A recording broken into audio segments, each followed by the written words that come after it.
The train jolted hard, just as the scream echoed down the cabin. People froze. A woman doubled over in pain, clutching her swollen belly, sweat glistening on her forehead. No one moved. No one even breathed. Except him, the single dad in the corner seat, who hadn't even planned to take this train. But what happened next? No one on that train would ever forget, because the woman he saved wasn't who anyone thought she was.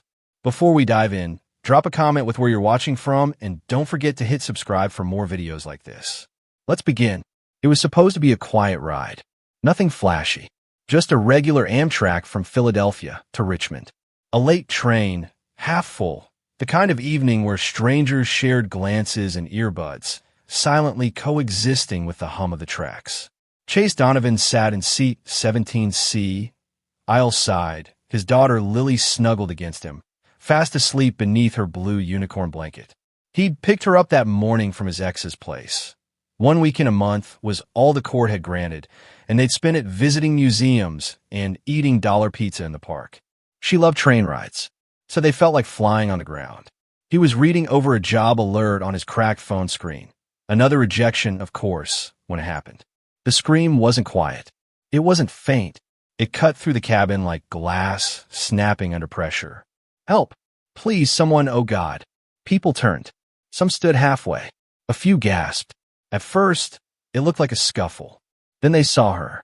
A woman, mid-30s, curly black hair stuck to her face, hunched over in one of the two-seaters. Her pants were soaked through beneath her. Hands gripped the edges of the seat like she was about to fall through the floor. Her eyes wild. Her voice cracked. My water just broke. I think I'm AGH contracting. The panic was instant. Everyone froze. Everyone but one man. Chase stood so fast, he nearly knocked Lily's juice bottle to the floor. I got it. Everyone give her space, please. He leapt into action, gently lowering her onto the seat while checking the angle of her posture. She was breathing in shallow gasps, shaking uncontrollably. What's your name? He asked quickly, dropping to his knees in front of her. Elaine, she stammered, barely able to keep her head up. Okay, Elaine. I'm Chase. I'm a dad. I've seen this before. You're going to be all right. Okay. She tried to nod. Her hands were trembling. Someone behind Chase muttered, Shouldn't we call the train conductor? She doesn't have time, Chase snapped. Someone find a blanket. Water. Towels. Anything. That night, something shifted in that train cabin. Strangers became helpers. One woman gave up her scarf. A college kid brought her soda. Another guy, an EMT student, held her wrist and timed the contractions while Chase helped her breathe through them. Lily stood to the side, quiet, watching her father command a crowd like a field medic. Then came the scream, the real one, the one that sounded like it came from someplace deeper than her lungs. A cry that forced heads to turn away. That kind of pain. Okay, Elaine, Chase said, rolling up his sleeves. It's time. You don't have gloves, someone muttered behind him. I don't care. And just like that, in the middle of a jolting train with no doctor, no sterile room, no monitors, a baby girl was born, wrapped in Chase's hoodie. After the chaos settled, paramedics met the train as it pulled into the next station. Elaine was laid carefully on a stretcher. She held her newborn close, her eyes red-rimmed but focused. Chase stepped back, suddenly unsure what to do with his hands. You saved me, she said quietly. Chase shook his head. You did all the work. No, she swallowed. You didn't leave. Everyone else just stared. You stayed. She touched his arm. Her grip was warm, strong. People don't usually stay. By the time Chase and Lily left the station, the entire train car had been scrubbed to the moment. But something lingered, not just in his heart, but in his daughter's eyes, too. She stared up at him in the Uber. Daddy, she said sleepily, you were the hero. He smiled. I just helped someone who needed help. Will we see her again? Chase didn't answer, because he didn't think they would. But he was wrong. So very wrong. The hospital smelled like disinfectant and overheated plastic. Everything felt sterile except for the woman in the bed, who looked like she'd just been to war. Elaine was resting now, or pretending to. Chase sat in the corner of the hospital room, Lily curled beside him with a juice box and her stuffed penguin. He hadn't planned to stay, but the nurses had asked him to, and Elaine hadn't said a word when he walked in again. There was something about her that felt unfinished. "You really don't have to stay," she whispered without opening her eyes. "I know." She turned her head toward him. The streetlight outside caught the curve of her cheekbone, her swollen lip. She looked both fierce and fragile. Most men would have been gone already. Chase exhaled. "I'm not most men." Elaine held his gaze for a long time, then nodded like she'd confirmed something she suspected all along. A few hours later, a nurse stepped in quietly. "There's someone here to see you." Elaine stiffened. "Who?" The nurse glanced at her clipboard. "It just says Mr. Smith." Security escorted him up. Elaine's face lost color. Chase noticed instantly. "Everything all right?" She looked down at the sleeping baby girl in her arms, then back at him. "If I asked you to take Lily out for a bit, would you?" "Of course," Chase replied, gently picking his daughter up. "You sure you're okay?" "I will be." He hesitated, then stepped out. From the hallway, Chase watched two large men in tailored black suits enter the room. Neither wore hospital IDs. One carried a briefcase. The other? A tablet. Neither looked like friends or family. They looked like handlers. Chase wasn't paranoid by nature, but he was observant. Years in the military had made him quiet, not stupid. Something was off. Very off. 20 minutes passed. Chase returned to the doorway just as the men exited. They didn't look at him, didn't acknowledge him, just disappeared down the corridor like smoke. He stepped in. Elaine sat motionless, the baby at her chest, her knuckles white against the hospital blanket. He waited until the silence got heavy. "You want to tell me what that was about?" Elaine looked up. Her mouth opened, then closed. "I'm not who you think I am," she said finally. "I don't think anything. You're just someone I helped." "No." She shook her head. "I'm not even Elaine. That name, it was just to stay hidden." Chase leaned against the wall. "All right, so who are you?" She exhaled like she'd been holding that breath for a year. "My real name is Alara Whitfield." The name meant nothing. At first, until she added, "My father is Cyrus Whitfield, owner of Whitfield Rail, one of the wealthiest men in the country. The man who built half the cities east of the Mississippi." Chase blinked. That's a big name. Big enough for enemies. Contracts. Secrets. He narrowed his eyes. "And you've been hiding?" "I left everything 2 years ago. Walked away. Didn't want my daughter to be born in a boardroom. Didn't want to be controlled anymore." Chase folded his arms. "Does your father know?" "He does now."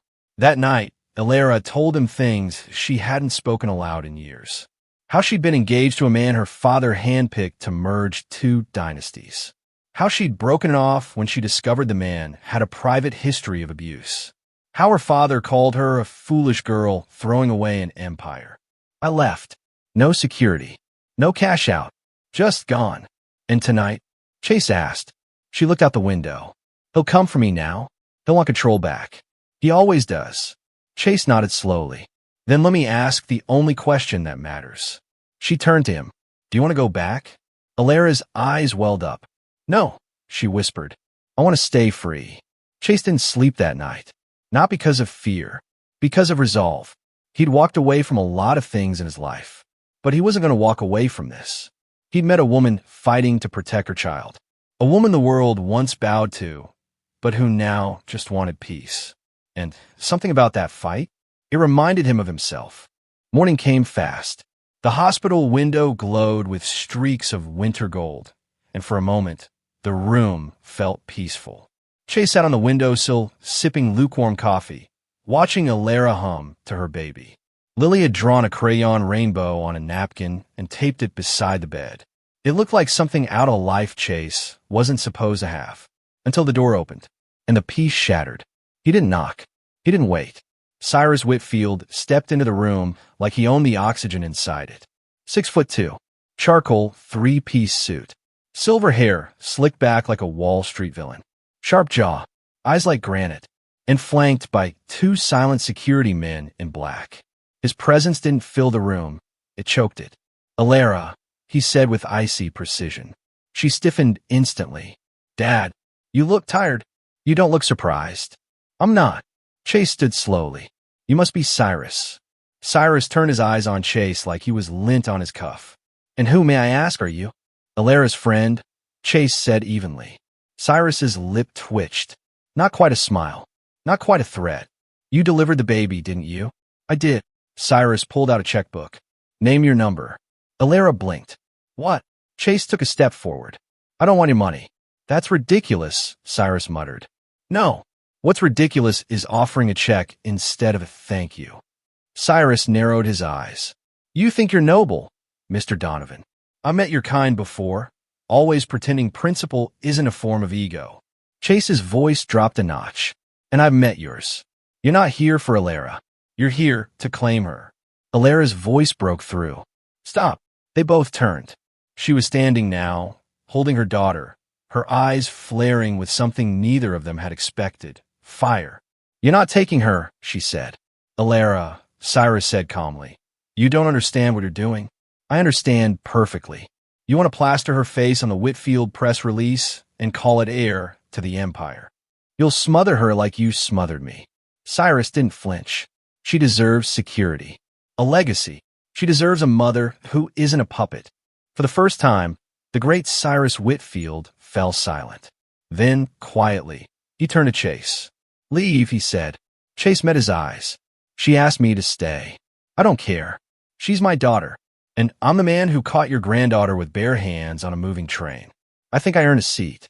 Cyrus stepped closer. You think this ends well for you? Chase didn't move. I don't need it to end well. I just need it to end right. That night, Alara cried in the hallway. Quiet, restrained sobs. Not because she was afraid, but because her father had tried to buy the moment she gave life. I hate that he makes me feel like I owe him for breathing. Chase gently leaned against the wall beside her, then stopped letting him collect. She turned to him. He won't stop, Chase. You don't know what he's capable of. I don't care. You should. Maybe. But I care more about what you're capable of. 2 days later, Chase received a call from a blocked number. He answered. A clipped voice spoke. There's a briefcase waiting for you at the front desk. Take it and walk away. He hung up. 10 minutes later, he found a briefcase. Inside, $250,000 in crisp, banded bills, and a non-disclosure agreement. Lily sat across the room, coloring. Unaware, Chase stared at the money, and then walked it to the front desk and handed it back. When Alara found out, she didn't cry. She just looked at him and said, You're the only man in my life who's ever walked toward me instead of away. Chase didn't know what to say, so he just reached out, gently squeezed her hand, and stayed silent. The first snow of the season fell quietly across the city. Chase watched it drift past the hospital window, falling in soft sheets like it didn't know the world was on fire inside those walls. Alara was signing discharge papers. The baby, now named Sophie, was bundled tightly in a pink beanie.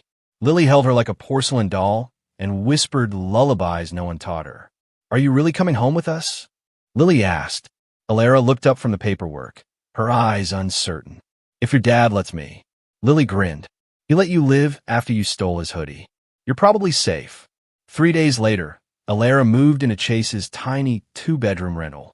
The second bedroom had superhero stickers on the wall, a cracked window that whistled when it rained, and a twin mattress with mismatched sheets. Alara didn't complain. She unpacked her entire life into a single suitcase and folded her daughter's baby clothes in a Chase's dresser drawer. You okay with all this? She asked that night. Chase stood in the kitchen, stirring ramen. I've had strangers steal my lunch at work. You? You brought your own baby and a billionaire security threat. It's a fair trade. She laughed, and for the first time, he saw her face fully light up. Not guarded, not pretending, just real. But peace didn't last. 1 week in, Chase got a letter. Hand-delivered. No stamp. No signature. Inside, a typed invitation on Whitfield letterhead. Mr. Donovan, please meet with me. Just you. No lawyers.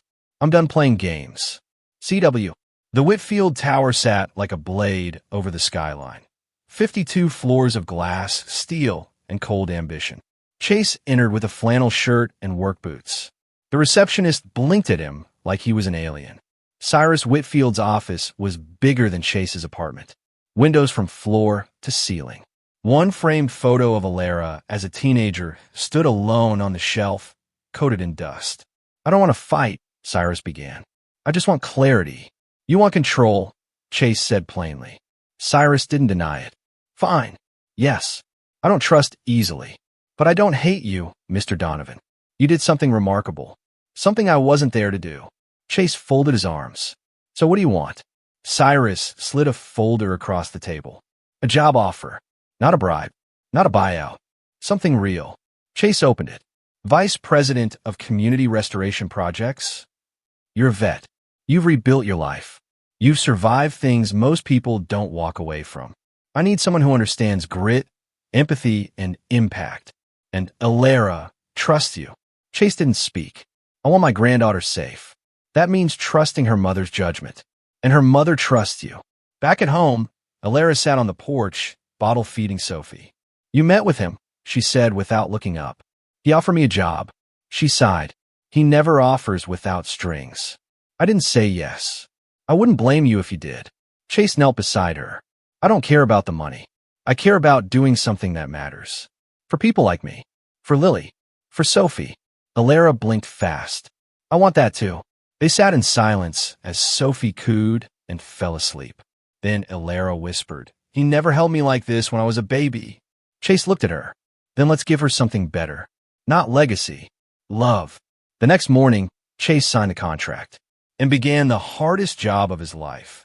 Not just restoring broken buildings, but restoring hope in people who'd been discarded. He stood in churches gutted by foreclosure, walked through shelters running out of food, talked to single moms living in cars, veterans like himself with nowhere to go. And for once, he didn't feel like a ghost in a world that had moved on. He felt like someone who could change things. Meanwhile, Alara got a letter of her own. From Cyrus. Not typed. Handwritten. Shaky. I hated the man who raised me. I tried to become something else. But I think I passed down the same chains I fought to escape. You've already done better than me, Alara. And for what it's worth, I'm sorry. She didn't cry, but she did visit his office and asked him to hold Sophie. He nearly dropped her from nerves. But when he looked into her eyes, something in him shattered. Cyrus Whitfield, Steel King, corporate tyrant, wept and whispered, You deserve better than I ever gave. That night, Chase found Alara sitting on the floor, surrounded by Sophie's blankets. She looked up, eyes red but smiling. He's not fixed, but maybe he wants to be. Chase sat beside her. So do I. Alara leaned into his shoulder. Then maybe we start with this. All of us. Together. He kissed the top of her head. And for the first time in years, neither of them felt like they were running anymore. Snow was falling again. But this time it wasn't quiet. Not with the clinking of wine glasses. Not with the soft piano echoing through the Whitfield Foundation's marble atrium. Not with the hum of hundreds of guests, journalists, mayors, and board members in tailored suits and expensive heels. It was the winter gala for housing equity, and this year's keynote wasn't a billionaire. It wasn't a politician. It was Chase Donovan, a former soldier, a single dad, a man who delivered a baby on a train and chose compassion over convenience. He stood at the podium in a charcoal suit, fidgeting with the sleeves. Then he cleared his throat. I'm not here because I was the smartest man in the room, he began. I'm here because I didn't walk away. Silence settled like snowflakes. He glanced at Alara in the front row, holding Sophie, with Lily by her side in a sparkly blue dress. Cyrus sat behind them, stone-faced but watchful. I didn't grow up with money. I grew up watching my mom tape ductwork to keep the furnace running. I served overseas. Came back. Got a job fixing air conditioners. Spent years fixing things for everyone except myself. A few heads nodded. But one night, a stranger screamed on a train, and I didn't think. I just moved. I didn't know who she was. Didn't care. What I knew was she was scared and in pain. And I knew what it felt like to have no one show up for you. He paused, his voice steadying. We talk about legacy like it's money, like it's bloodlines. But real legacy? That's what we leave in the hearts of people we choose to help when no one's watching. He looked down at his girls again. My legacy is sitting right there. And I want her to grow up in a world where love is louder than power, where help doesn't come with strings, where being good isn't about status. It's about showing up. The crowd rose to their feet. Even Cyrus stood, not out of obligation, but something closer to pride. Later that night, as guests filtered out, Chase found Alara in the balcony garden. She wore a deep green velvet dress, hair pinned up, eyes tired but happy. "You killed that speech," she said, handing him a glass of cider. "Think they'll fire me? Think they'll ask you to run for mayor?" He laughed. Over my dead, exhausted body. They stood in silence, the city blinking below. Then Alara said something that stopped the night cold. "My father's stepping down." Chase blinked. "What?" "He wants me to take over Whitfield Rail." Chase leaned against the railing. "And what do you want?" Alara was quiet for a long time. "I want to build something different. Not just profits. Not headlines. A company that actually cares." Chase nodded slowly. "Then say yes. You be okay with that? Me back in that world?" Chase turned to her, eyes steady. "If you stay, then you'll change the whole damn world." She took his hand. "Then help me." He smiled. "Always." 3 months later, the world knew Alara Whitfield not as the scandalous runaway or the heiress-turned hermit. They knew her as the CEO who passed a policy that turned train stations into emergency shelters during snowstorms. They knew her as the leader who launched Operation Lily's Blanket, a housing grant named after a little girl with a blue unicorn who once gave her scarf to a newborn. They knew her because Chase was always beside her, not in her shadow, but in her light. One spring morning, as they picnicked in the park, Lily handed Sophie a drawing. It was them, Chase, Alara, the 2 girls, and an old man with gray hair holding a teddy bear. "Is that Grandpa, Cyrus?" Alara asked. Lily grinned. "He gave me cookies last week. He's not so scary anymore." Alara smirked. "He's learning." Chase looked at his family, this mismatched, wounded, healing unit that never should have worked but did. Because when the world demanded perfection, they chose something else. Kindness, loyalty, love. And it all started with a scream on a train and a man who didn't walk away.